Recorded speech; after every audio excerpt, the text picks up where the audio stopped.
Yes. तो बच्चों next हम लोग बात करेंगे आज बेटा बाइकार्बोनेट्स पे, ठीक है। Metal bicarbonates.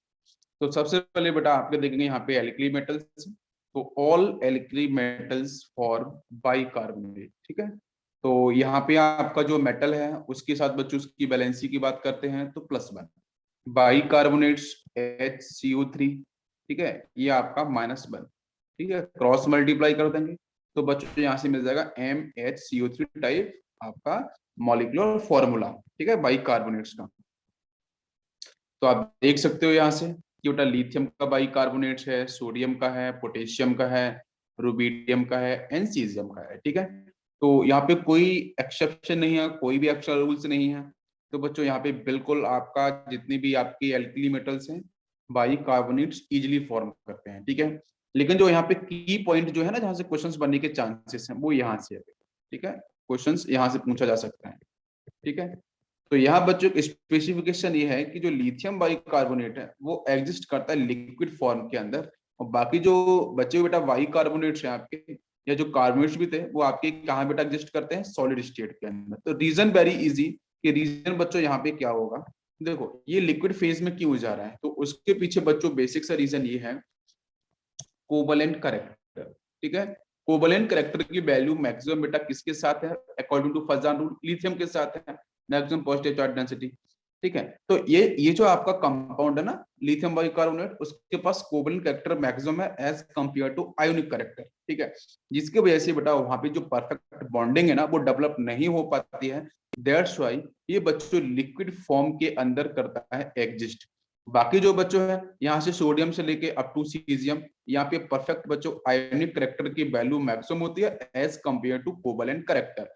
तो मैं एक बात बच्चों बोलूंगा आपसे कि कोई भी कंपाउंड केमिस्ट्री के अंदर, ठीक है, ना तो 100% आयोनिक है ना ही 100% कोवलेंट है। आप मेरी बात को समझ पा रहे हो, ठीक है। किसी भी गिवन कंपाउंड में, आपको एक बात यहाँ पे फिर से रिपीट करता हूँ, आप इस बात को ध्यान देना, फजान रूल जो बच्चों है ये सिर्फ ये एक्सप्लेन करता है कि किसी भी आयोनिक कंपाउंड के अंदर कोवलेंट करेक्टर का परसेंटेज कितना है। और फजान रूल बच्चों किस पे डिपेंड करता है, पोलराइजिंग पावर पे और पोलराइजेबिलिटी पे, ठीक है, बिल्कुल। तो फजान रूल बच्चों क्या बताता है कि भाई किसी भी आयोनिक कंपाउंड में कोवलेंट करेक्टर कितना है। लेकिन यही बच्चों जो डाइपोल मूवमेंट के बारे में हम लोग बात करते हैं, ये बात बिल्कुल आपको बिल्कुल सही ढंग से पता होना चाहिए, ठीक है, अच्छे से, कि बेटा डाइपोल मोमेंट आपको ये बताता है कि किसी भी कोवलेंट कंपाउंड के अंदर आयोनिक करेक्टर कितना है। क्या आपको मेरी बात समझ में आ रही है? तो डाइपोल मोमेंट का रोल क्या है किसी भी कंपाउंड के लिए, और फजान रूल का बच्चों रोल क्या है। मेरी बात समझ में आ रही है सभी को? बिल्कुल क्लियर। तो बेटा लिथियम बाइकार्बोनेट लिक्विड फेज में क्यों है, बिकॉज ऑफ कोवलेंट करेक्टर। और बाकी के जो बेटा आपके सोडियम बाइकार्बोनेट है, पोटेशियम का है, रुबिडियम का है, सीजियम का है, वो सारे के सारे आपके सॉलिड फेज में, सॉलिड स्टेट में क्यों है, बिकॉज वहां पे आपका आयोनिक परसेंटेज क्या होता है बच्चों, मैक्सिमम होता है। सभी को बात समझ में आ गई? क्लियर? Okay, next. अब इसके बाद बच्चों अपन बाइकार्बोनेट्स को अगर हीट करते हैं, ठीक है, तो बाइकार्बोनेट्स को हीट करने के बाद क्या क्या आपका प्रोड्यूस होगा। तो bicarbonates decompose into carbonates and water molecule and carbon dioxide gas, है ना। तो ये तीन प्रोडक्ट आपको देखने को मिलते हैं। और इस पे बच्चों ना क्वेश्चंस आपके प्रीवियस, अगर आप जेईई एडवांस के भी क्वेश्चंस देखोगे ना, तो आपको बिल्कुल जैसे आपको याद होगा कल मैंने क्विज जो कराई थी उसमें एक क्वेश्चन दिया था ना, ये कंपाउंड ए उसको हीट अप किया गया, कुछ बी का फॉर्मेशन हुआ है, देन उसके बाद उसका फिल्म टेस्ट था, फिल्म टेस्ट आपको मैंने पढ़ाया है, गोल्डन येलो कलर समथिंग, ठीक है। देन इस तरीके से क्वेश्चन यही एडवांस में आते हैं, आप बिल्कुल कर सकते हो, है ना। चीजों को कनेक्ट करना है, कॉन्सेप्ट को कनेक्ट करना है, बिल्कुल आराम से हो जाते हैं सॉल्व, ठीक है। तो अच्छा ध्यान देते हैं। तो बच्चा लिथियम बाइकार्बोनेट हो, सोडियम बाइकार्बोनेट हो, पोटेशियम बाइकार्बोनेट हो, रुबिडियम का है एंड सीजियम का है, हम किसी को भी हीट करते हैं तो बेटा आसानी से यहाँ पे डिकम्पोज हो जाते हैं। और यहाँ पे वाटर मॉलिक्यूल के साथ साथ बच्चों क्या होता है, कार्बन डाइऑक्साइड गैस भी रिलीज होती है। इन सभी में से ये रिएक्शन काफी महत्वपूर्ण है, ये वाली रिएक्शन। अभी बच्चों हम लोग जब बात करेंगे ना वॉशिंग सोडा का फॉर्मेशन, अभी वॉशिंग सोडा भी हम बताएंगे ना उसका फॉर्मेशन अपन कैसे करते हैं। तो वॉशिंग सोडा का फॉर्मेशन बच्चों सॉल्वे प्रोसेस से करते हैं, ठीक है, अभी डिस्कशन करना है मेरे को, सॉल्वे प्रोसेस से करते हैं। तो वॉशिंग सोडा का बेटा बेसिक जो फॉर्मूला है वो Na2CO3.10 वाटर मॉलिक्यूल्स क्रिस्टलाइजेशन होता है, ठीक है, यस। तो ये Na2CO3 हम कैसे यूज बनाएंगे, तो उसके अंदर बेटा यही प्रोसेस आएगा, देखने को मिलेगा आपको। तो सोडियम बाइकार्बोनेट को हीट अप करेंगे तो बच्चों Na2CO3 water molecules NCO2 produce होगा, ठीक है। मेरी बात समझ में आ रही है, ये आपको देखने को मिलेगा वहां पे। तो ये रिएक्शन आपके लिए इंपॉर्टेंट है। बाकी इंपॉर्टेंट, हाँ, solvable process we will discuss, बिल्कुल मैं डिस्कस करूंगा। अभी आगे चलते हैं नेक्स्ट बेटा। ये सारे की पॉइंट हैं जहां से क्वेश्चंस आते हैं और आपको बिल्कुल करना पड़ेगा। Both NaHCO3 and KSCO3 form hydrogen bond, ठीक है, but hydrogen bond in both cases are different. देखो बेटा, ये जितने भी पॉइंट्स मैं आपको एक्सप्लेन कर रहा हूँ बेटा, ये टोटल NCERT बेस है। आप NCERT को मत पढ़ना, ठीक है। NCERT को पढ़ने की कोई भी जरूरत नहीं है। इनऑर्गेनिक के अंदर जितना मैं आपको बता दूंगा वो सफिशियंट है, क्वेश्चंस वहां से सीधे बन जाएंगे, ठीक है। आप लोग NCERT मत पढ़ो, मैं आपको ये जो पढ़ा रहा हूँ ना, ये सब NCERT के लाइन बाई लाइन स्टेटमेंट है, ठीक है। Both NaHCO3 sodium bicarbonate potassium bicarbonate दोनों के दोनों बच्चों H bonding hydrogen bonding form करते हैं, लेकिन हाइड्रोजन बॉन्डिंग दोनों केस में अलग होती है। उसके देखो नीचे आपको यहाँ पे दे रखा है कि NaHCO3 बच्चों फॉर्म करता है इनफाइनाइट हाइड्रोजन बॉन्ड, और KHCO3 बटा डाइमर फेज के अंदर सिर्फ एग्जिस्ट करता है। ये आपका ट्राइमर फेज में नहीं जाएगा, पॉलीमर फेज में नहीं जाएगा। लेकिन जो NaCO3 है ये बेटा पॉलीमर फेज में जाता है, पॉलीमर फेज में जाके अपनी स्टेबिलिटी को डिफाइन करता है। पोटेशियम बाइकार्बोनेट अपने डाइमर फेज में जाके बच्चों स्टेबल हो जाता है। तो ये इस पे क्वेश्चंस आते हैं, और आपको बिल्कुल ध्यान रखना है कि सोडियम बाइकार्बोनेट मतलब कौन सा ऑप्शन ऐसा है जो इनफाइनाइट या फिर पॉलीमर चेन हाइड्रोजन बॉन्डिंग को रिप्रेजेंट करता है, तो सोडियम बाइकार्बोनेट। कौन से बच्चों डाइमर फेज में रहता है, तो आपका पोटेशियम बाइकार्बोनेट, ठीक है, बिल्कुल। और इन दोनों के साथ जो हाइड्रोजन बॉन्डिंग बच्चों किस तरीके से मिलती है, इसको हम लोग डायग्राम की हेल्प से समझने की कोशिश करेंगे। ध्यान देना बेटा, बिल्कुल आपको समझ में आएगा, ठीक है। तो यहाँ पे देखेंगे बेटा जो NaCO3 है, NaCO3 अगर बच्चों इसे हम एक्वस मीडियम में लेके जाएंगे, sodium bicarbonate is actually salt, है ना, इसके पास कैटाइन फेज है। एज वेल एज बच्चों HCO3 -1 है, ये कैटाइन है, ये एनाइन है, दोनों बच्चों एक्वस मीडियम को रिप्रेजेंट करेंगे। बिल्कुल आपको मेरी बात समझ में आ रही होगी। अच्छा, अब बच्चों यहाँ से जो HCO3 -1 जो दिख रहा है ना, अब ये क्या है, बाइकार्बोनेट्स है। तो बाइकार्बोनेट्स का बच्चों अपन अगर बनाते हैं स्ट्रक्चर तो क्या बनता है, आपको अगर पता है H2CO3, तो H2CO3 से आप इसको बना सकते हो आराम से, कार्बोनिक एसिड। सभी कार्बोनिक एसिड, ये एक एसिड है, कार्बोनिक एक एसिड। तो एक एसिड का जो ऑक्सो एनाइन होगा वो क्या होगा बेटा, लास्ट में AT लगाया जाएगा, तभी तो एक आपको बोला क्या बाइकार्बोनेट, हाइड्रोजन है तो बाई, बाकी आप हाइड्रोजन कार्बोनेट भी बोल सकते हो। तो बेटा पहले कार्बोनिक एसिड का स्ट्रक्चर क्या है, तो बेटा कार्बन की वैलेंसी 4 होती है, 3 ऑक्सीजन आपको दिख रहे हैं। तो इजी ट्रिक क्या होती है बेटा कि इसके पास 2 हाइड्रोजन है सर, 3 ऑक्सीजन है, तो पहले क्या करो उससे ना OH बना दो। तो 2 OH बना दो पहले, एक OH इधर हो गया, एक OH इधर हो गया। आपको मेरी बात समझ में आ रही है बेटा, क्लियर।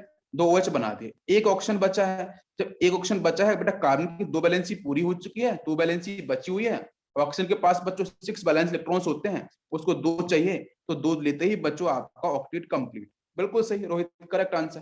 तो this is the structure of carbonic acid. जब बेटा कार्बोनिक एसिड के सामने बच्चों एक्वस मीडियम आएगा तो बच्चों को रिलीज करेगा एसिडिक हाइड्रोजन। और आपको तो मैं पढ़ा चुका हूँ एसिडिक हाइड्रोजन क्या होते हैं, मोस्ट इलेक्ट्रोनेगेटिव एटम के साथ जो अटैच हाइड्रोजन होते हैं वही मोस्ट एसिडिक होते हैं इस केस में। तो पर दूसरा आपको ये भी पता है कि आप किसी भी हाइड्रोजन को बाहर निकाल के देखो तो उससे बनने वाला जो कॉन्जुगेट बेस होगा, अगर वो स्टेबल हो रहा है, ये जो हाइड्रोजन का इलेक्ट्रॉन होगा ना वो अपने रिलीज करके जाएगा। तो रिलीज करके जिस एटम के पास जाएगा, क्या उस एटम के पास नेगेटिव चार्ज स्टेबल होगा? अगर स्टेबल होगा तो डेफिनेटली बच्चों वो क्या हो जाएगा, आपका स्टेबल कॉन्जुगेट बेस हो जाएगा। जब स्टेबल कॉन्जुगेट बेस, तो फायरिंग ऑफ H+ उतना ही फास्ट होगा। तो दैट्स व्हाई बच्चों यहाँ से दोनों के दोनों H+ आयन बाहर जाते हैं। अगर मैं इस फर्स्ट H+ आयन की बात करूं, मेरी बात सुनना, अगर मैं फर्स्ट इस H+ आयन की बात करूं तो बच्चों क्या होगा, नेगेटिव चार्ज सिर्फ यहाँ पे जनरेट होगा। अच्छा, अगर ये वाला H+ भी बाहर जाएगा, बोथ आर एसिडिक, तो यहाँ से भी, तो तभी तो आपको मिलता है कार्बोनेट आयन, मिलता है ना इस तरीके से, CO3-2। याद करो बेटा, कार्बोनिक एसिड से अगर दोनों H+ आयन बाहर चले जाएंगे तो CO3-2 आयन मिलेगा। और CO3-2 आयन बच्चों स्टेबल होता है किससे, बताओ बेटा, आपको मैं पढ़ा चुका हूँ किससे स्टेबल होगा, इक्विवेलेंट हम लोगों ने पढ़ा था ना। आपको पता है कि नेगेटिव चार्ज इस ऑक्सीजन के ऊपर है, तो ये रेजोनेंस करेगा तो पाई ऊपर जाएगा, तो माइनस यहाँ पहुंचेगा, डबल बॉन्ड यहाँ पे आएगा। तो this is equivalent ionic structure. मेरी बात समझ में आ रही है? तो उससे मतलब बहुत तगड़ी स्टेबिलिटी मिलती है, तो बेटा फटाक से H+ आयन को बाहर निकालेगा। अब आते हैं अपन बाइकार्बोनेट्स की तरफ। सामने बच्चों sodium plus only positive +1 charge है। तो बाई कार्बोनेट बेटा इसके पास भी क्या होगा, एक्चुअली बना कैसे होगा, बना बच्चों ऐसे होगा कि NaOH आया होगा, इसके सामने H2CO3, यहाँ से सोडियम प्लस रिलीज हुआ होगा, यहाँ से बच्चों आपको पता है कि एक सोडियम प्लस है, तो यहाँ से एक H, यहाँ से आपके बाई कार्बोनेट HSO3-1 निकाला होगा, तो ये बन गया होगा NaHCO, जिसको बोलते हैं ion exchange chemical reaction, ion exchange. या फिर आप इसे आप न्यूट्रलाइजेशन के भी केस में डाल सकते हो। बाकी बच्चों बनेगा यहाँ से आपका वाटर मॉलिक्यूल, H+ आयन इस कार्बोनिक एसिड से, OH- आयन यहाँ से। अच्छा, ये आपका बन चुका है। ये पूरा प्रोसेस सभी को समझ में आया? बिल्कुल। अब देखो, अब यहाँ से आपका H बॉन्डिंग बच्चों कैसे, ये देखो आपका 1 मॉलिक्यूल आपका है बाई कार्बोनेट्स का, ठीक है। अच्छा, इसके बाद बच्चों ये सेकेंड मॉलिक्यूल से ध्यान देना। मैं बच्चों बात करना चाह रहा हूँ कि आपका जो सोडियम बाई कार्बोनेट्स है, ये बच्चों इनफाइनेट चेन को डेवलप करता है, ठीक है। आप इसको इधर भी एक्सटेंड कर सकते हो, और ये इधर तो एक्सटेंड बेटा हो ही रहा है, ठीक है। तो यहाँ पे क्या होगा कि भाई ये जो आपका ऑक्सीजन और जो हाइड्रोजन है, इसके बीच में बच्चों क्या होगा, आपको पता है सिंगल बॉन्ड प्रेजेंट होगा, तो इस पे आपका डेल माइनस, इसके पास डेल पॉजिटिव। अब सामने बच्चों जो मॉलिक्यूल आपको दिख रहा है, जिसको अपन बाई कार्बोनेट बोल रहे हैं, तो इधर आपका ऑक्सीजन है, उसके पास ऑलरेडी नेगेटिव चार्ज है, तो ये माइनस और ये प्लस, तो इन दोनों के बीच में बच्चों स्पेसिफिक बॉन्ड डेवलप होगा, जिसको अपन बोलते हैं हाइड्रोजन बॉन्ड। तो ये हाइड्रोजन बॉन्ड ना बेटा यहाँ पे काफी कंटिन्यूअसली डेवलप होगा। उसके पीछे रीजन क्या है? रीजन बच्चों ये है कि भाई सोडियम और पोटेशियम, अब ध्यान देना, सोडियम और पोटेशियम इन दोनों में से पॉजिटिव चार्ज डेंसिटी की वैल्यू किस पर देखें। हम बात कर रहे हैं ना कि सोडियम बाई कार्बोनेट बहुत लॉन्ग चेन डेवलप करता है, बट आपका potassium bicarbonate dimer form ही बनाता है। तो इन दोनों में से पॉजिटिव चार्ज डेंसिटी कहाँ पे देखें, तो जिसका साइज देखो बेटा, चार्ज की बात करोगे तो इसके पास +1 चार्ज, इसके पास भी क्या होगा, +1 चार्ज, डिवाइड बाई साइज, यहाँ पे भी साइज, यहाँ पे भी साइज। तो साइज बच्चों किसका छोटा है, साइज आपका सोडियम का छोटा है। और भाई जिसको पता है जिसका साइज छोटा होगा, तो उसके पास बच्चों पॉजिटिव चार्ज डेंसिटी की वैल्यू ऑब्वियसली बच्चों कैसी हो जाएगी, मैक्सिमम हो जाएगी। आपको मेरी बात समझ में आ रही है? तो इसका मतलब बेटा जिसका साइज छोटा, उसके पास पॉजिटिव चार्ज डेंसिटी मैक्सिमम। अब जिसके पास पॉजिटिव चार्ज डेंसिटी मैक्सिमम, मैं पॉजिटिव चार्ज की बात नहीं कर रहा हूँ, मैं पॉजिटिव चार्ज डेंसिटी की बात कर रहा हूँ। तो सोडियम के पास पॉजिटिव चार्ज डेंसिटी मैक्सिमम होगी, तो NaCO3 से जब बेटा SCO3- में रिलीज होगा, तो यहाँ से सोडियम प्लस बाहर जाएगा। तो सोडियम प्लस अपने इलेक्ट्रॉन्स को यहाँ पे जब रिलीज करेगा ना, तो काफी मैक्सिमम टेंडेंसी के साथ रिलीज करेगा। तो इससे जो बाई कार्बोनेट्स पे नेगेटिव चार्ज डेंसिटी बहुत ज्यादा होगी एज कंपेयर टू, अगर मैं यहीं पे रिएक्शंस लिखूं बेटा KHCO3 की, तो यहाँ से भी आपका एक्वस मीडियम में रिलीज होगा K+ आयन और आपका HCO3-1 आयन। तो अगर मैं क्वेश्चन पूछूं बेटा कि पोटेशियम बाई कार्बोनेट से रिलीज होने वाला जो बाई कार्बोनेट्स है, और सोडियम बाई कार्बोनेट से रिलीज होने वाला जो आपका बाई कार्बोनेट्स है, तो दोनों के पास नेगेटिव चार्ज डेंसिटी किसके पास ज्यादा होगी? तो आंसर बच्चों आपको करना है कि बाई कार्बोनेट्स जो आपका NaCO3 से रिलीज होगा, जिसकी वजह से यहाँ पे नेगेटिव चार्ज डेंसिटी मैक्सिमम होने की वजह से ये बच्चों क्या करता है, आपके पॉलीमर फेज में एग्जिस्ट करता है। क्या सभी को मेरी बात समझ में आ रही है? रीजन क्लियर हो गया? इसके बाद बात करते हैं बेटा, ध्यान देते हैं, नेक्स्ट कोई स्ट्रक्चर हम लेते हैं।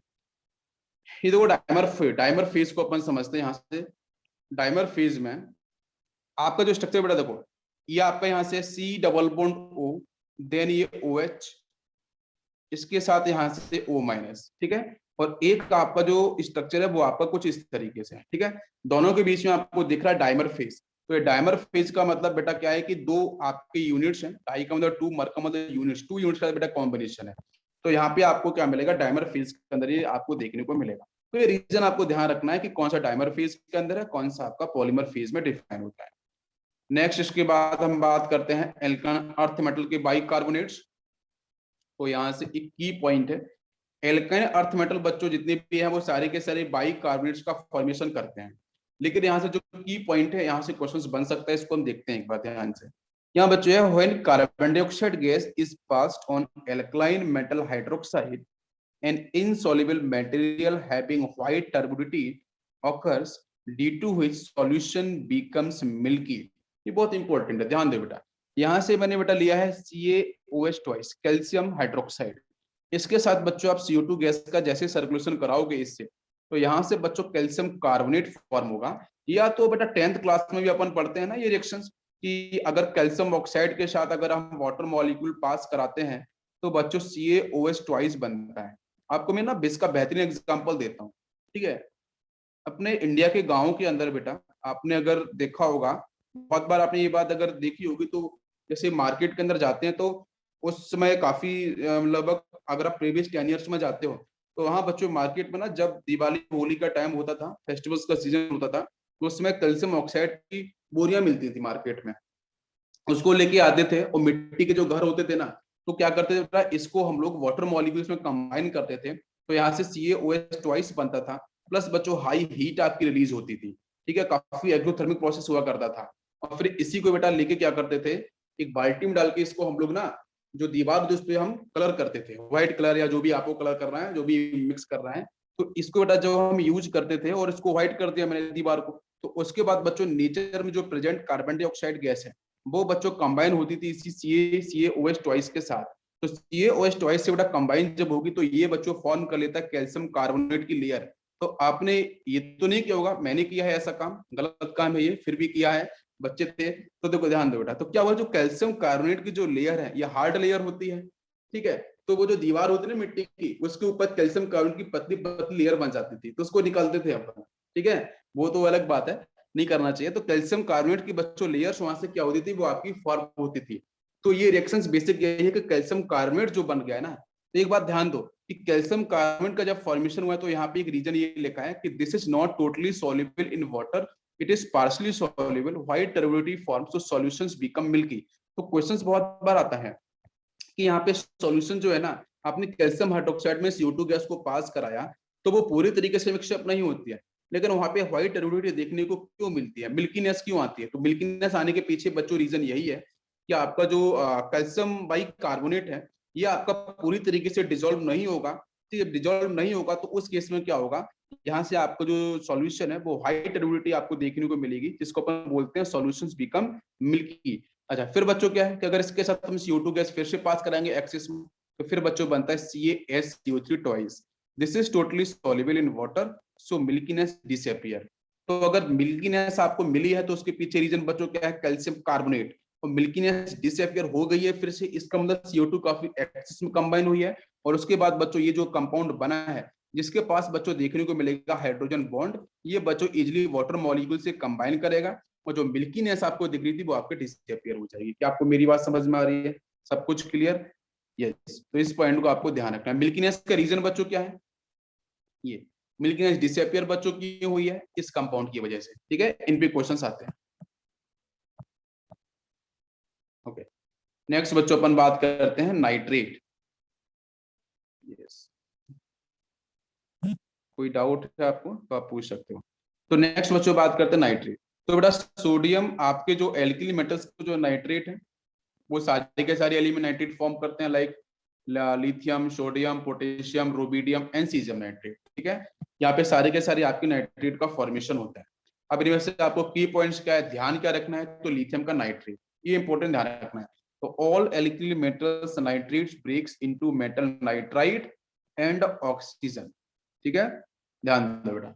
तो जब आप मेटल नाइट्रेट को हीट करोगे तो मेटल नाइट्रेट बच्चों कन्वर्ट किस में होगा, मेटल नाइट्राइट के अंदर और प्लस ऑक्सीजन गैस। लेकिन यहाँ पे बच्चों एक स्पेसिफिक आपका है लिथियम का, लिथियम का नाइट्रेट, इसको आपको बिल्कुल ध्यान देना है, ठीक है, एम लिखा मैंने मेमोराइज, बिल्कुल आपको ध्यान से समझना है कि लिथियम का जो बच्चों नाइट्रेट है इसके पास बच्चों वही कोवलेंट कैरेक्टर की वैल्यू मैक्सिमम होने की वजह से ये बच्चों मेटल नाइट्राइट रिलीज नहीं करेगा, ये बच्चों रिलीज करेगा आपका एक तो ऑक्साइड Li2O और NO2 गैस और O2 गैस। और यही बच्चों जेई मेंस के अंदर, यही आपके जेई मेंस के अंदर 2018 में यही सेम डिस्कस किया गया था। हमें याद बच्चों क्या होता है अकॉर्डिंग टू NCERT, हमें याद होता है कि मेटल नाइट्रेट को हीट करेंगे तो सर नाइट्राइट बनता है और plus sir oxygen gas release होती है। तो मैक्सिमम बच्चों ने क्या किया कि लिथियम नाइट्रेट को हीट किया गया तो मेटल का लिथियम का बनाया नाइट्राइट प्लस ऑक्सीजन गैस निकाल दी, वो गलत आंसर हो गया था।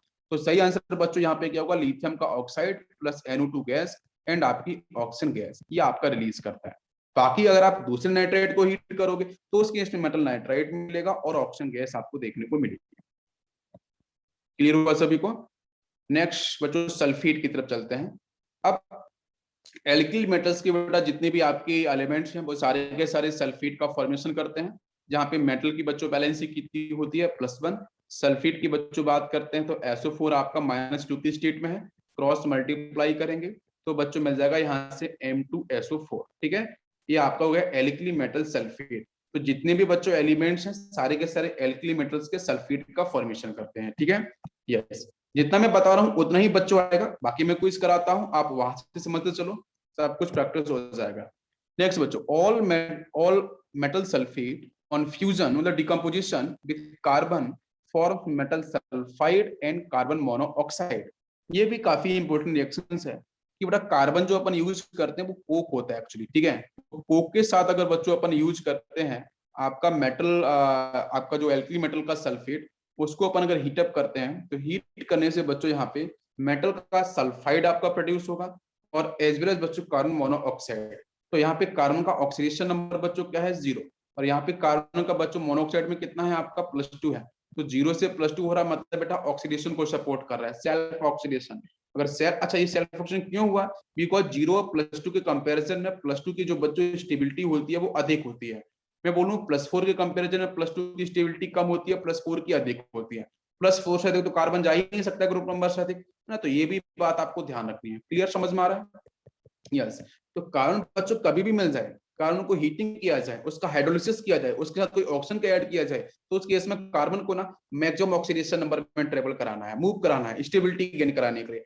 कार्बन के साथ नहीं, हर किसी एलिमेंट के साथ यही कहानी है, ठीक है। यस, बिकॉज हर कोई पाना चाहता है स्टेबिलिटी। तो ध्यान दो बेटा, तो मेटल सल्फेट का अगर कार्बन के साथ कराएंगे तो बेटा कार्बन यहाँ से सल्फेट से एब्जॉर्ब करेगा ऑक्सीजन, उसको सीओ में कन्वर्ट कर देगा, बाकी बच्चों यहाँ से मेटल सल्फाइड का फॉर्मेशन करेगा, ठीक है। मतलब आपका 2m प्लस देन आपका सल्फर पे -2 चार्ज, तो सल्फर पे -2 चार्ज, तो सिंगल एटम मोनोटोमिक पे अगर नेगेटिव चार्ज बच्चों आता है तो लास्ट में अपन आईडीई लगाते हैं, जैसे क्लोराइड Cl- है ना, हाइड्राइड H- अपन पढ़ते हैं ना भाई। मोनो एटम है, सिंगल एटम के पास अगर -2 -3 -4 इस तरीके से आते हैं। नाइट्रोजन N-3 बोलते हैं nitride, this is nitride ion, hydride ion last में आईडी आएगा, सल्फाइड आयन आईडी आएगा, chloride ion Cl- ID last में आएगा, ठीक है। तो मोनोटोमिक के पास बच्चों नेगेटिव चार्ज कितना भी हो, -2 -3 -4 व्हाटएवर, आपको लास्ट में आईडी आपको सफिक्स लगाना है। ये भी पहचानने का तरीका है, मैं डिस्कस करूंगा, आपको बिल्कुल समझ में आएगा, ठीक है। ये सारे के सारे एनाइन में अलग से डिस्कस करूंगा। यहाँ तक बात सभी को समझ में आ गई? ऐसे लोग खत्म होने तो मैं आपको डिस्कस सारी पॉइंट करूंगा। तो यहाँ से आपको क्लियर होगा कि भाई यहाँ से क्या बनेगा, आपका मेटल का सल्फाइड बनेगा और आपका मोनोऑक्साइड प्रोड्यूस होगी। नेक्स्ट पॉइंट पे चलते हैं, सॉल्युबिलिटी को थोड़ा समझने की कोशिश करते हैं। काफी अच्छा पॉइंट यहाँ से डिस्कस हो रहा है सॉल्युबिलिटी के ऊपर, ठीक है। तो बेसिक पॉइंट है सॉल्युबिलिटी। तो सॉल्युबिलिटी को बेटा हम लोग डिस्कस करने वाले हैं वाटर मॉलिक्यूल के साथ। तो जो वाटर मॉलिक्यूल से बेटा वो कैसा होता है, polar solvent. Water molecules polar solvent है।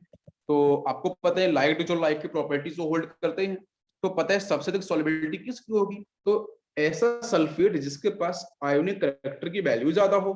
तो आयोनिक करैक्टर की वैल्यू बच्चों किसके पास ज्यादा होगी, आप मेरे को बताओ। यहाँ पे जो आपको सल्फेट दे रखा है SO4-2, ये तो बच्चों बिगर साइज का है, बिगर साइज का एनायन है, ठीक है। जब ये बिगर साइज का एनायन है तो बच्चों बिगर साइज के कैटायन से कंबाइन करेगा तो डेफिनेटली वहां बच्चों परफेक्ट ओवरलैपिंग होगी और आयनिक करैक्टर की जो प्रॉपर्टीज होगी वो भी मैक्सिमम होगी।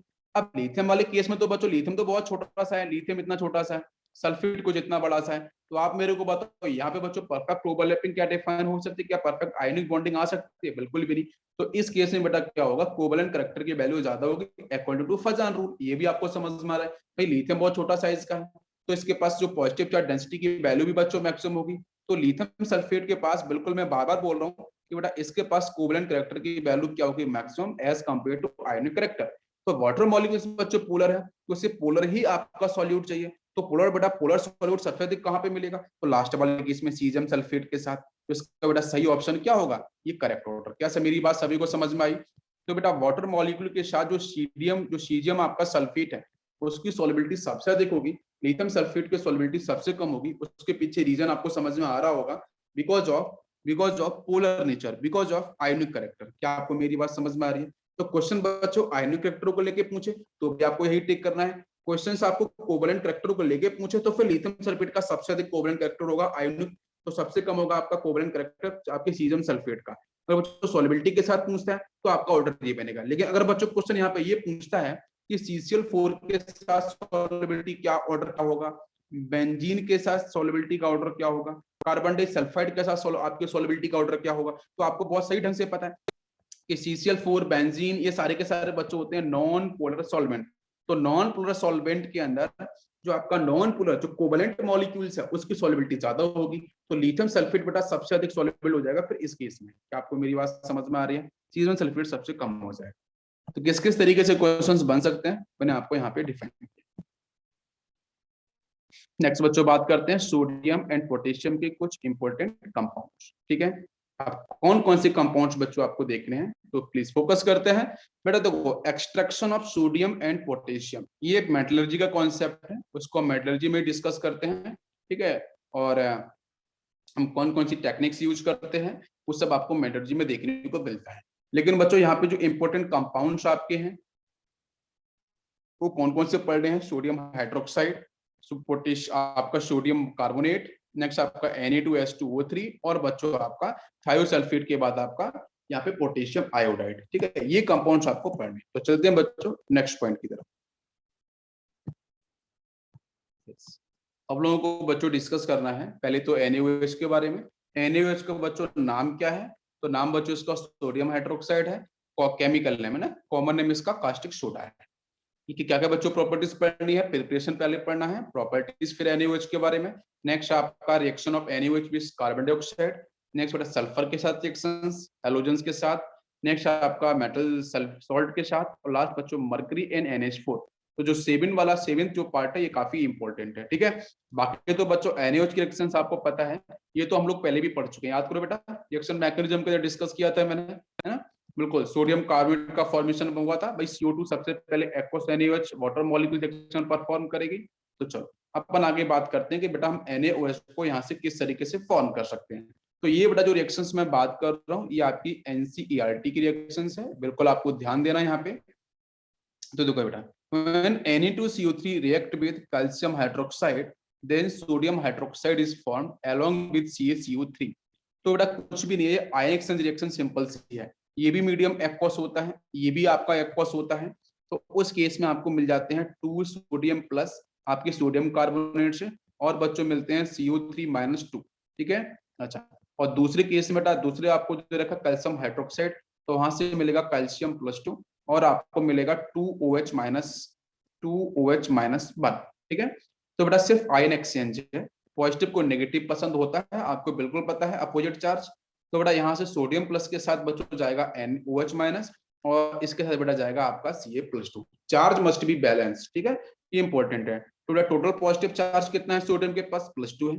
यहाँ टोटल नेगेटिव चार्ज कितना है? -2 है। बेटा इजिली आप कंबाइन कर दो तो आपका बन जाएगा 2 मोल्स ऑफ NaOH, और बाकी बच्चों यहाँ से बनेगा CaCO3। क्या आपको मेरी बात समझ में आई? तो बहुत बार बच्चों को ये रिएक्शन याद नहीं रहती है, एनसीईआरटी की रिएक्शंस है, और ये बहुत ही सिंपल सी रिएक्शंस है। क्यों बेटा ये अच्छी रिएक्शंस है? बिकॉज COC3 जो बेटा है ना वो सॉल्ट है, जहाँ पे लेटेस्ट एनर्जी बच्चों बर्न करती है, जहाँ पे लेटेस्ट एनर्जी बर्न करती है, इसकी वजह से बेटा इसकी स्टेबिलिटी काफी ज्यादा होती है। तो स्टेबिलिटी काफी ज्यादा होने के चक्कर में बच्चों ये पीपीटी की फॉर्म है ना, आपके बीकर के बॉटम पे जाके, तली पे जाके बच्चों सेटल डाउन हो जाएगा। जब ये सेटल डाउन हो जाएगा तो ऊपर बच्चों जो लिक्विड आपको मिलेगा वो NaOH मिलेगा लिक्विड फेज के अंदर। ठीक है, एक्वस फेज के अंदर आप उसे इजिली बाहर निकाल सकते हो। तो इसलिए सबसे अच्छी रिएक्शन है। मेरी बात समझ में आ रही है? क्लियर? अच्छा, अब इसको याद कैसे करना है तो वो बेटा देख लो, soda is used with drinking alcohol. इसे याद रखने का तरीका है, आपको बिल्कुल अच्छे से याद हो जाएगा। ये रिएक्शंस बहुत बार याद रखने का तरीका में आप याद नहीं होता बच्चों, फिर वो कंफ्यूज होते हैं कि भाई कौन से अपन ने पढ़ी थी, अब इसको कौन सी को टिक करना है। तो देखो, soda is used with drinking alcohol. ठीक है, तो बेसिक मतलब क्या है बेटा कि आपका देखो सोडा का मतलब क्या है, वो सोडियम कार्बोनेट को रिलेट कर रहा है। सोडा का मतलब क्या है? सोडियम कार्बोनेट को रिलेट कर रहा है, देखो इसको Na2CO3 को। और फिर ड्रिंकिंग अल्कोहल, अल्कोहल का मतलब बेटा आपका यहाँ पे OH- दे रखा है, मतलब हाइड्रोक्साइड वाला सेक्शन है, हाइड्रोक्सी सेक्शन है, OH को हम अल्कोहल से रिलेट कर लेते हैं। तो soda is used with drinking alcohol. Soda का मतलब sodium carbonate Na2CO3, with drinking alcohol का मतलब OH से आप रिलेट कर लो हाइड्रोक्साइड से, तो आपको मिलेगा कैल्शियम हाइड्रोक्साइड। रिएक्शन परफॉर्म करा दो इजीली, कोई दिक्कत नहीं। अब बेटा लास्ट में लगा कि पुलिस पकड़ेगी, इसलिए NaOH के साथ में पत्थर।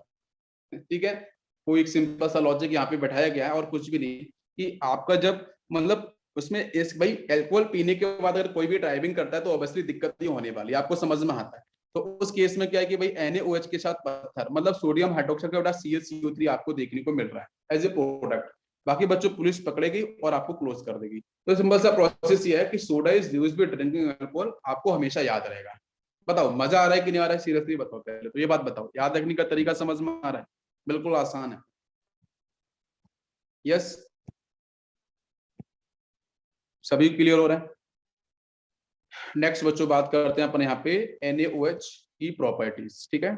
यस, तो सबसे पहले देखो बेटा NaOH, ये आपको जो यहाँ पे दे रखा है, आपको व्हाइट कलर का दिख रहा है, ठीक है। एग्जैक्टली बेटा व्हाइट क्रिस्टलाइन स्ट्रक्चर होता है इसका। व्हाइट क्रिस्टलाइन आपके छोटे छोटे से पार्टिकल्स जो होते हैं, ठीक है, आपको उस फेज में मिलेगा।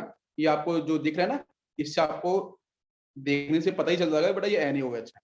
तो NaOH बच्चों क्या है, strong base as well as having the white crystalline structures, और इसी फेज में बच्चों लेबोरेटरी के अंदर आपको देखने को मिल जाएगा, और क्रिस्टलाइन फेज के अंदर होगा, ठीक है। अगर एक्वस फेज में होगा तो बच्चों बीकर में आपको लिक्विड फेज में देखने को मिलेगा। क्या आपको मेरी बात समझ में आ रही है?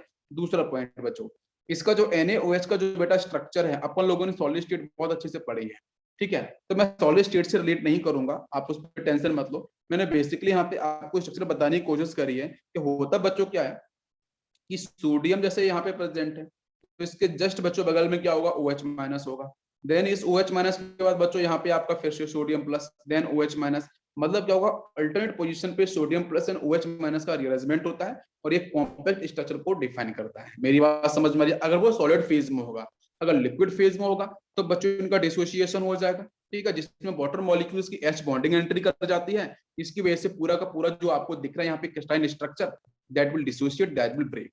समझ में आ गया? क्लियर? आपको सिंपल क्वेश्चन नहीं है, इसकी प्रॉपर्टी ध्यान रखनी है बेटा कि ये व्हाइट क्रिस्टलाइन स्ट्रक्चर होता है, इस पे क्वेश्चंस पूछा गया है। तो NaOH का आपका जो कलर है वो क्या है, वो आपको ध्यान रखना है, व्हाइट क्रिस्टलाइन स्ट्रक्चर। नेक्स्ट, ये तो बच्चों अपन जो रिएक्शंस आपको दिख रही है यहाँ से, ये तो अपन लोग अभी डिस्कस कर देंगे। बात है मैकेनिज्म, मैंने पहले भी आपको डिस्कस किया है, टिन है, लेड है, जिंक है, एल्यूमिनियम है, ठीक है। आप लोगों को मैंने बताया बेटा ऑक्सीडेशन नंबर में जो चेंज के साथ डिस्कशन किया था, है ना। इसका जो मैकेनिज्म है वो मैं आपको अलग से बता दूंगा, आप इनको एक बार देख लेना, बहुत सिंपल से है, कुछ भी डिफिकल्ट ऐसे नहीं है, ठीक है। आगे चलते हैं अपन, नेक्स्ट बच्चों रिएक्टिविटी के ऊपर डिस्कशन करते हैं, ध्यान देते हैं। देखो सिंपल सा आपका यही पॉइंट है कि भाई NaOH के साथ अगर CO2 को अगर हम कंबाइन करते हैं तो क्या प्रोड्यूस होगा। तो सिंपल सा बड़ा पॉइंट ये है कि कैटाइन और एनाइन मिलाओ, आंसर पाओ। सिंपल सा पॉइंट यही है। लेकिन CO2 में कैटाइन और एनाइन तो है ही नहीं, तो फिर क्या किया जाए। तो अगर कैटाइंस एनाइन नहीं है तो क्रिएट कर लो, बहुत खुशी की बात है भाई। अगर कैटाइन सोडियम, देखो CO2 के पास तो ना तो कैटाइंस है ना एनाइंस है, तो फिर रिएक्शन में तो बात बनेगी नहीं ना। तो आप क्या करो, इस CO2 के साथ ना आप कैटाइंस एनाइन क्रिएट कर लो ना, वही तो इसने बोला है। तो ये लॉजिक आपको ध्यान रखना है, जो मैं हमेशा से बोलता आ रहा हूँ आपको। तो कुछ भी नहीं बेटा, यहाँ पे एक्वस वाला सेक्शन है। आपको पता है कि सबसे पहले वाटर मॉलिक्यूल्स बच्चों रिएक्शन करेगा CO2 के साथ, और आपको पता है बेटा यहाँ से ये आपका नॉन मेटेलिक ऑक्साइड है, कंबाइन विद वाटर मॉलिक्यूल्स, तो बच्चों कन्वर्ट होगा H2CO3 के अंदर, है ना। ध्यान दो, दो हाइड्रोजन, एक कार्बन, एक ऑक्सीजन, दो यहाँ पे तीन, तो बन गया बेटा कार्बोनिक एसिड ना। अभी कार्बोनिक एसिड आपको मिलता है बेटा, वाटर मॉलिक्यूल के साथ अपन किसी को भी बेटा ऐड करते हैं तो उसका ऑक्सीडेशन नंबर में चेंज नहीं आता। CO2 में +4 है सर, यहाँ भी +4 ही होगा, आप चेक करके देख लेना। हमारा आंसर बिल्कुल सही है, यही कार्बोनिक एसिड ही बनेगा, ठीक है। अच्छा, अब बच्चों एक कार्बोनिक एसिड जो बन चुका है H2CO3, अब आपको न्यूट्रलाइजेशन रिएक्शन तो सभी को पता ही है कि बेटा कैसे करनी है। मैंने ऊपर लिखा है कि कैटाइंस और एनाइन को मिलाओ, आंसर पाओ। मैंने यही तो बोला है, पॉजिटिव नेगेटिव को मिलाओ, आंसर पाओ, वही है। तो यहाँ से बच्चों 2H+ आयन, यहाँ से आपका OH- आयन, तो 2 का मल्टीप्लाई कर लो, चार्ज बैलेंस हो जाएगा। तो बच्चों बन जाएगा Na2CO3, बाकी आपका बन जाएगा वाटर मॉलिक्यूल्स। आपको मेरी बात समझ में आ रही है कि इस रिएक्शन को प्रोसेस करना है? बिल्कुल। नेक्स्ट, आप देख रहे हो आंसर आपको मिल चुका है। इसके बाद बच्चों CO2 की हो चुके, अब सल्फर की तरफ चलते हैं। ये रिएक्शंस काफी महत्वपूर्ण है। ये जो रिएक्शंस आपको दिख रही है, ये रिएक्शंस बेटा काफी इंपॉर्टेंट है। क्वेश्चंस इसके ऊपर आए हैं प्रीवियस ईयर के अंदर, ठीक है। प्रीवियस ईयर के अंदर क्वेश्चंस पूछे गए हैं।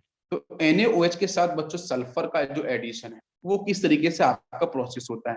तो यहाँ पे ना एक मैं आपको बहुत ही सिंपल सा स्टेटमेंट देता हूँ कि सल्फर के साथ बच्चों जब ये कंबाइन करता है NaOH, तो एग्जैक्टली इसका जो मैकेनिज्म है ना वो किस तरीके से प्रोसेस होता है, ये एक पॉइंट है। तो देखो मैं ना आपको यहाँ पे एक सिंपल सा लॉजिक बताता हूँ, आप ध्यान रखना। यहाँ पे सल्फर का बच्चों ऑक्सीडेशन नंबर कितना है, 0 है भाई, एटॉमिक फेज में, मोनोटॉमिक फेज में है। NaOH से बच्चों कंबाइन कराएगा, तो सबसे पहले ना बेटा यहाँ से एक्वस मीडियम होगा, ये तो आपको बात पता है कि सल्फर के साथ ना बच्चों एक्वस मीडियम होगा। तो सल्फर बेटा क्या करेगा बताओ, सबसे पहले वाटर मॉलिक्यूल से रिएक्शन परफॉर्म करेगा, और वाटर मॉलिक्यूल से रिएक्शन परफॉर्म करेगा तो बच्चों ये कन्वर्ट किस में होगा, क्वेश्चन हमारा ये है। तो देखो एक आपको बात बता दूं, बहुत एक अच्छा सा कॉन्सेप्ट है कि जब वाटर मॉलिक्यूल्स आपका ऐड होगा तो सल्फर बच्चों जब कंबाइन करेगा तो ये बच्चों कन्वर्ट होता है एक तो H2S गैस की फेज के अंदर, ठीक है, और प्लस आपको यहाँ से H प्लस साइन मिलेगा, सल्फर एक तो H2S गैस की फेज में कन्वर्ट होगा, और दूसरा बच्चों यहाँ से आपका जो कंपाउंड देखने को मिलेगा, ठीक है, वो आपका यहाँ से होगा सल्फर के साथ आपका बनता है थायोसल्फेट, मतलब आपका आपका H2S2O3। ध्यान दो, एक तो आपका ये एसिड बनेगा और दूसरा आपके यहाँ पे ये एसिडिक गैस प्रोड्यूस होगी। तो यहाँ से एक तो H2S प्रोड्यूस होता है, एक आपका H2S2O3 आपका प्रोड्यूस होता है। ये दो बातें आपको ध्यान रखनी है, जहाँ पे यहाँ पे सल्फर का ऑक्सीडेशन नंबर निकालेगा तो कितना आएगा, H2O3 - 2 होगा, तो मतलब 2 × X for sulphur plus oxygen का ये -6 हो जाएगा, 3 × -2 होल चार्ज -2 होगा। तो यहाँ से इधर ये जाएगा तो +x - 2 करेंगे तो 4, तो 2 से 4 अपन कैंसिल करेंगे तो x की वैल्यू यहाँ पे बच्चों कितनी आ जाएगी, 2 आ जाएगी, ठीक है।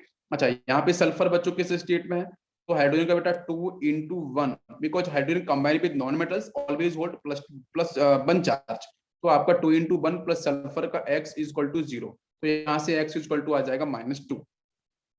तो -2 और +2 में अपने एवरेज निकालते हैं भाई, यहाँ पे कितना आया -2 ऑक्सीडेशन नंबर H2S में, यहाँ पे क्या आया बेटा +2 आया, जरा इसका एवरेज निकालो, तो एवरेज निकालेंगे तो बच्चों कितना आ जाएगा, ये आपका इधर से +2 है, देन आपका यहाँ से -2 है, तो आपका प्लस देन -2 डिवाइड बाई 2, तो बेटा ऊपर तो आपका 0 हो जाएगा, 0/2 का मतलब 0 इज द आंसर। क्या आपके जब सल्फर आपके मेन रिएक्टेंट की फेज जो दे रखा है मोनोटोमिक फेज का, उसका ऑक्सीडेशन नंबर 0 है, बिल्कुल सही है। जैसे अपन ने याद करो NO2 के बारे में पढ़ा था, आप याद करो मैंने NO2 के बारे में आपको पढ़ाया, तो मैंने बताया था ना कि NO2 के साथ अगर बच्चों एक्वस NaOH आता है तो उस केस में NO2 बच्चों ना दो फेज में कन्वर्ट होता है, एक तो HNO2 के अंदर, एक HNO3 के अंदर, आपको याद है, फिर दो एसिड बनते हैं नाइट्रस और नाइट्रिक, फिर बेटा दोनों ही एसिड एक एक बार करके NaOH का रिएक्शन परफॉर्म करते हैं और डिफरेंट कंपाउंड का फॉर्मेशन करते हैं। क्या आपको मेरी बात समझ में आ रही है?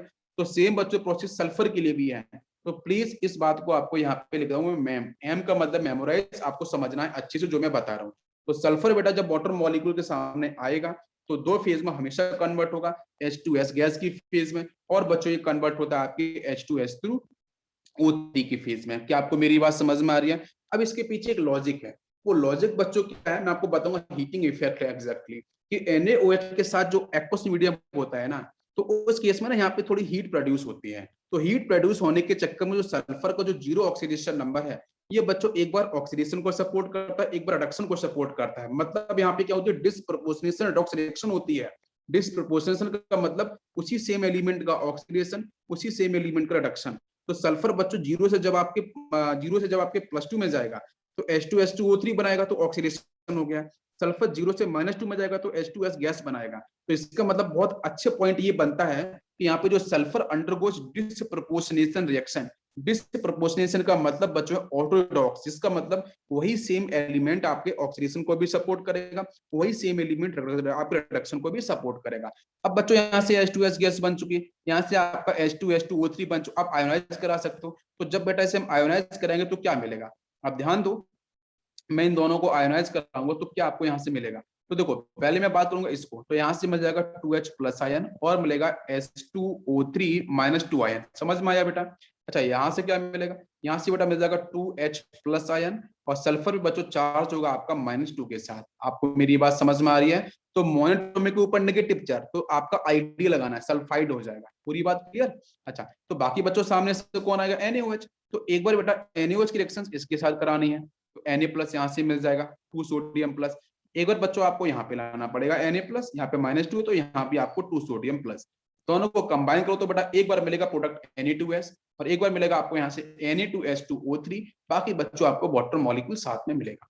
क्या आपको पूरा रिएक्शन मैकेनिज्म समझ में आया? क्या आपको रिएक्शन मैकेनिज्म बच्चों पूरा समझ में आया? मैंने किस तरीके से एक्सप्लेन किया है, किस तरीके से कन्वर्ट होगा, आपको इसी तरीके से पूरा फॉलो करना है। रिएक्शन को आपको रटना नहीं है, आप प्रोसेस को समझना है।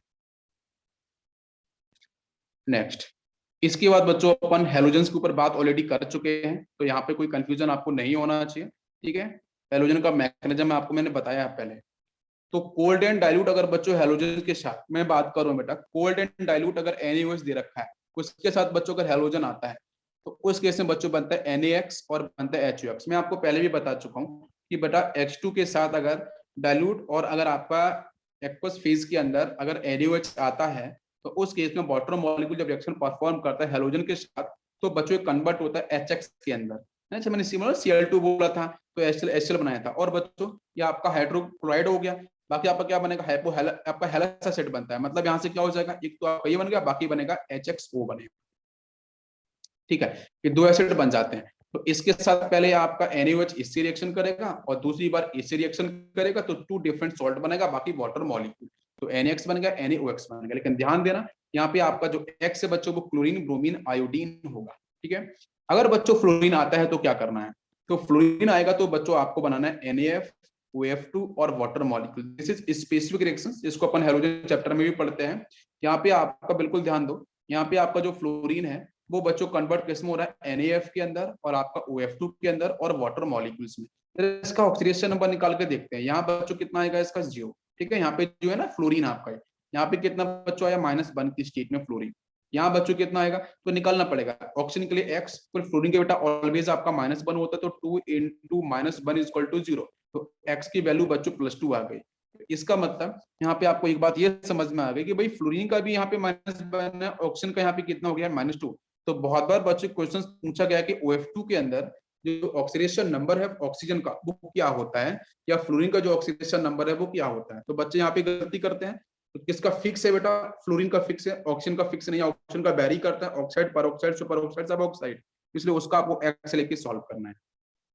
तो ये बात आपको यहाँ से समझ में आई होगी बहुत ही क्लियर ढंग से कि जो आपका यहाँ से जो आपका हेलोजन है वो अगर आपका फ्लोरीन होता है तो बेटा फ्लोरीन हमेशा -1 की स्टेट में ही रहता है। तो इसलिए आपके दो बनेंगे प्रोडक्ट, एक तो NaF बनेगा, बाकी बच्चों बनेगा OF2 और वाटर मॉलिक्यूल्स रिलीज करेगा। ठीक है, इंपॉर्टेंट रिएक्शन से ध्यान देना।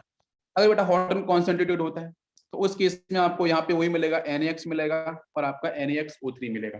तो हमें बेटा HX मिलेगा प्लस आपका HXO3 मिलेगा। मैंने डिस्कस किया था ना आप लोगों को, बिल्कुल। तो ये दो आपको मिलेंगे। लेकिन अगर फ्लोरीन आता है, अगर हॉट एंड कॉन्सेंट्रेटेड बेटा उस केस में अगर फ्लोरीन डिस्कस किया जाता है तो उस केस में आंसर आपको कौन सा टिक करना है। तो NaF यहाँ पे मिलेगा, यहाँ भी NaF था, यहाँ बच्चों OF2 मिलता है अगर आपका कोल्ड एंड डाइल्यूट वाला केस होगा।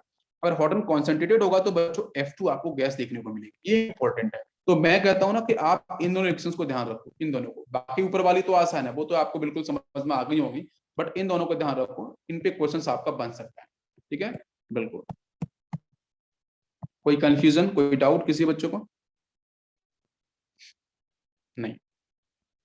इसके बाद बच्चों नेक्स्ट जो पार्ट आने वाला है वो बहुत ही कमाल का पार्ट आने वाला है। आप ध्यान देना यहाँ से कि बेटा बहुत बारी क्वेश्चंस यहाँ से भी पूछे गए हैं एडवांस के।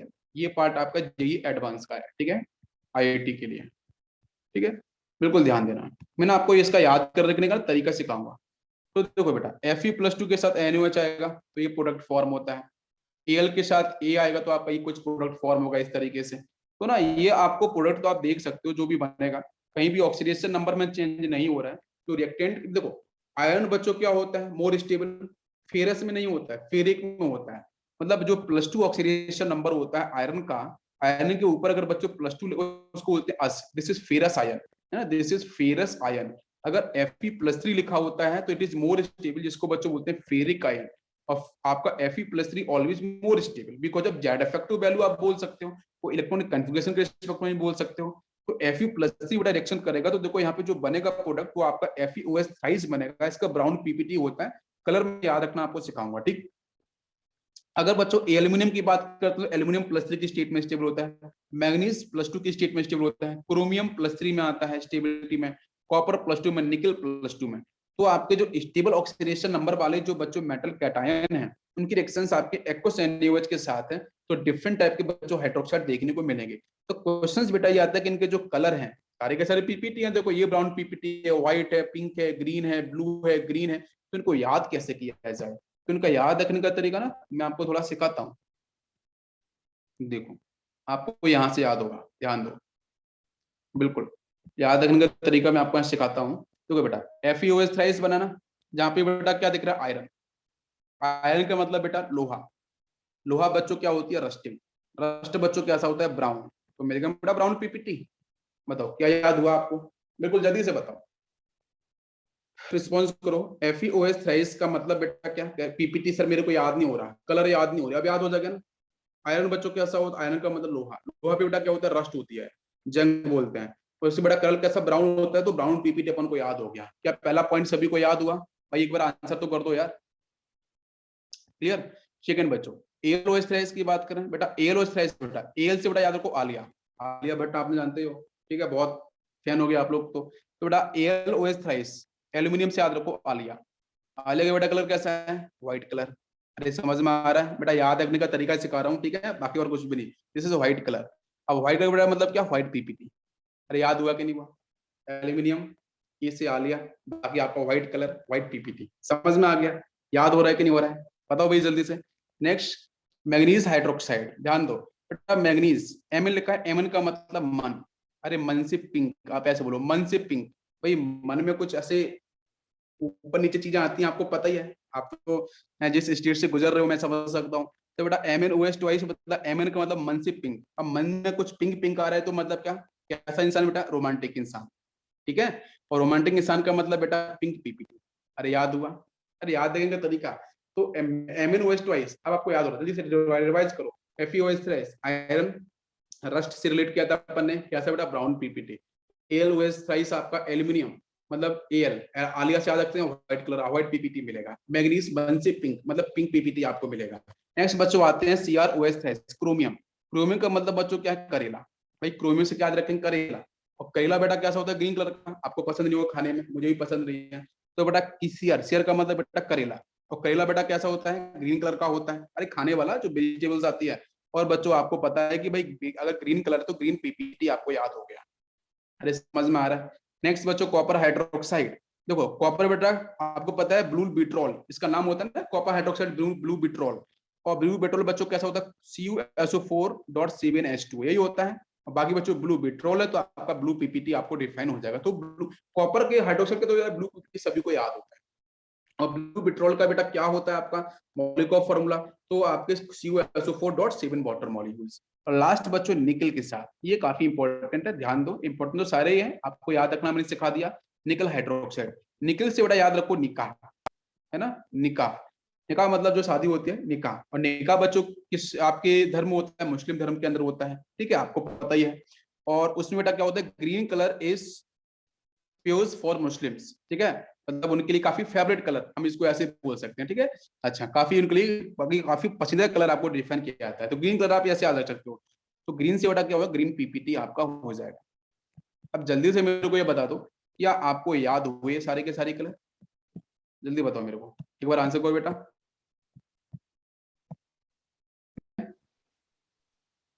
यस, तो नेक्स्ट बच्चों है कि अगर हम Hg+2 इसके साथ बच्चों रिएक्शन परफॉर्म कराते हैं, ठीक है, सोडियम हाइड्रोक्साइड की, तो फिर यहाँ से कौन सा प्रोडक्ट आपको देखने को मिलता है, ठीक है। तो देखो बेटा यहाँ से मिलता है HgOH ट्वाइस, डायरेक्ट रिएक्शन है, आप बेटा Hg+2 की फेज में आप 2 यहाँ से NOH ले सकते हो, तो OH माइनस 2 आयन मिलेंगे, कंबाइन करेंगे HgOH ट्वाइस का फॉर्मेशन करेगा, ये अनस्टेबिलिटी शो करता है।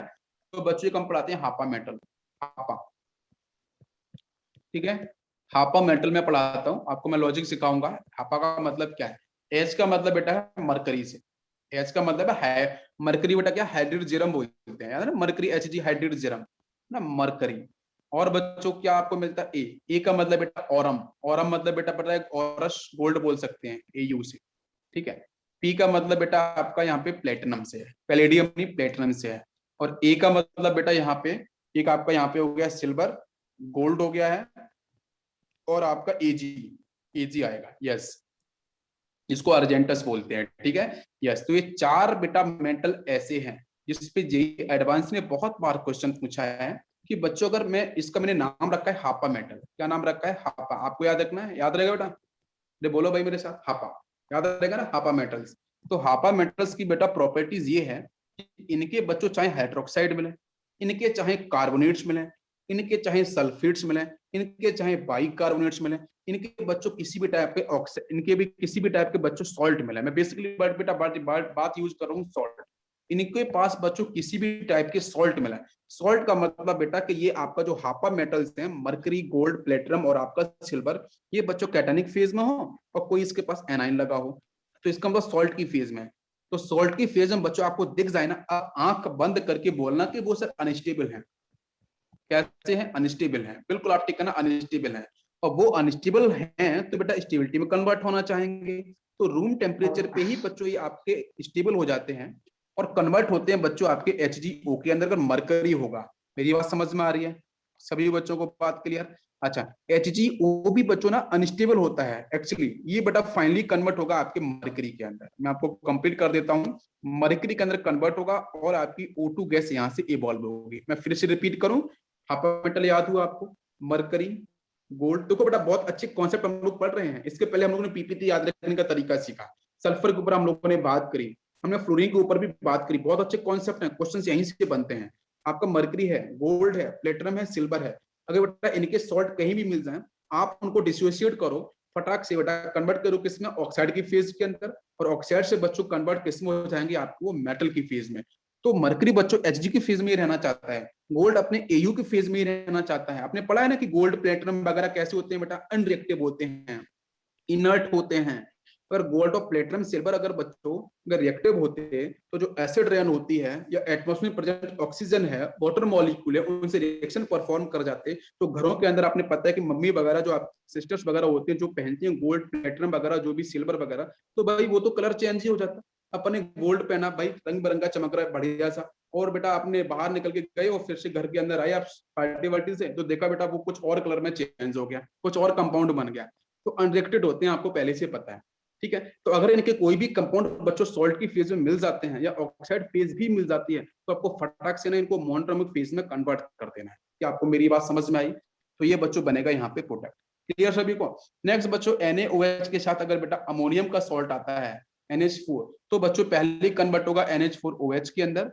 जिस तरीके से बच्चों, जिस तरीके से आपका कार्बोनिक एसिड अनस्टेबल होता है, कार्बोनिक मतलब H2CO3, H2CO3 बच्चों रूम टेम्परेचर पे डिसोसिएट होता है वाटर मॉलिक्यूल्स के अंदर और कार्बन डाइऑक्साइड गैस के फेज में। ठीक है, और इसी तरीके से बच्चों आपका जो NH4OH है वो भी अनस्टेबल होता है। ये बच्चों कन्वर्ट होता है आपका HgO नहीं बेटा, यहाँ पे आपका अमोनिया आना चाहिए। ठीक है, NH3, यहाँ से आपका एक कन्वर्ट होगा अमोनियम आयन बेटा, अमोनियम आयन बेटा हमेशा कन्वर्ट होगा आपके NH3 गैस के अंदर। बाकी बच्चों वाटर मॉलिक्यूल्स यहाँ से रिलीज करेगा। क्या आपको मेरी बात समझ में आ रही है?